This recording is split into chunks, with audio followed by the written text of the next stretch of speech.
থাক ভাই থাক, গরিব মেয়েটা আর আত্মনষ্ট করার দরকার নাই। হ্যাঁ, আমি আর আমার বউ এই বাড়িতে চলে যাবো, অসুবিধা নেই। কিন্তু যাওয়ার আগে আমার আব্বারে ডাক দেন একটু, আমার আব্বার লগে কথা কয়া যায়। হ্যাঁ, আব্বার লগে দুইটা কথা কয়া যায়। এই তোর বাবা কি বলবে? কি বলবে? সেদিন তোর পক্ষ নিয়েছিল দেখে আজও তোর পক্ষ নেবে না? কখনো না। চৌধুরী একমাত্র এই মরিয়মের কথায় ওঠে আর বসে। পরীক্ষা করে দেখতে চাস? দেখে দিচ্ছি, শোন তাহলে। এই হারামজাদি, খুব কাজ দেখানো হইতেছে না? এই বাড়িতে আর কাজ করা লাগবে না। তোর জামাই কই? তোর জামাইয়ের ডাক দে, তুই জামাই বই বাইরে হ। কিসে? হ্যাঁ, আপনি আমার বোর গায়ে হাত তুলেন কি লিগে? আমার বউ কি কোনো অন্যায় করছে? অন্যায় করলে আমি আছি তো, আমারও কোন, আপনি হাত তুলবেন কি লিগে? একটা কথা ভুলে যাই না করলাম, এই বাড়িতে আপনাদের অধিকার, আমার বোর সমান অধিকার করলাম। না, এই বাড়িতে তোমার কোনো অধিকার নেই। এই ধান্দা চিরদিনের জন্য বাদ দে। তুই এই বাড়ির সয় সম্পত্তির মালিক হতে চাস, যা কিনা কোনোদিনও সম্ভব না। এই সম্পত্তির মালিক আমার একমাত্র ছেলে বাইজিৎ চৌধুরী, যা কিনা ওর বাবা সজ্ঞানে স্বইচ্ছায় লিখে দিয়েছে। একদম তাই। এবারে সমস্ত সম্পত্তির মালিক এখন আমি ওয়াইজি। তোরা এখন শুধুমাত্র এই বাড়ির কাজের লোক, আর তোদের মতো কাজের লোক এই বাড়িতে কোনো দরকার নাই, কোনো প্রয়োজন নাই, আমি রাখবো না। তোরা এখন এই মুহূর্তে এই বাড়ি থেকে চলে যাবো, তা নইলে পুলিশ ডেকে এনে এমন এক মামলা দিব, সারা জীবন জেলে পচে যাবি। এই সুন্দরী বউয়ের মুখ জীবনে আর কোনোদিন দেখতে পাবি না। কি কথা কানে যায় না?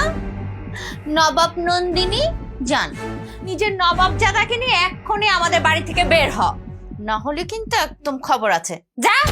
থাক ভাই থাক, গরিব মেয়েটা আর আত্মনষ্ট করার দরকার নাই। হ্যাঁ, আমি আর আমার বউ এই বাড়িতে চলে যাবো, অসুবিধা নেই। কিন্তু যাওয়ার আগে আমার আব্বারে ডাক দেন একটু, আমার আব্বার লগে কথা কয়া যায়। হ্যাঁ, আব্বার লগে দুইটা কথা কয়া যায়। এই তোর বাবা কি বলবে? কি বলবে? সেদিন তোর পক্ষ নিয়েছিল দেখে আজও তোর পক্ষ নেবে না? কখনো না। চৌধুরী একমাত্র এই মরিয়মের কথায় ওঠে আর বসে।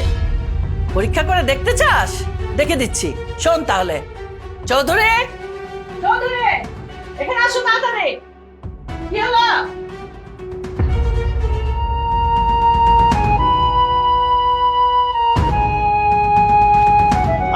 আব্বা, আব্বা, ওরা যা কয় কি সত্যি কয়? আব্বা কি কয় ওরা?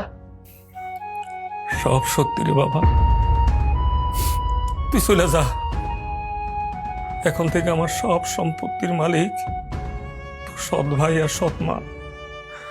আমি কিছুই না রে বাবা, আমি কিছুই না। এখন থেকে এই বাড়ির মালিক আমি না।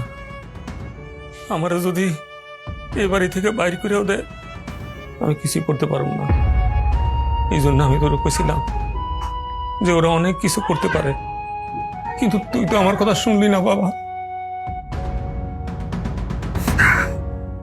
আব্বা, আপনি কাঁদতেছেন কি লিগে? এই সয় সম্পত্তির ব্যাপারে তো সিদ্ধান্ত আমি আগে নিয়ে নিছি না আব্বা। আমি তো এগুলো চাই না আব্বা। আমার তো লাগবে না, আমি তো কয়ে দিচ্ছি আমার এগুলো দরকার নাই, তা করে দিয়েছি, ভালো করছেন আব্বা।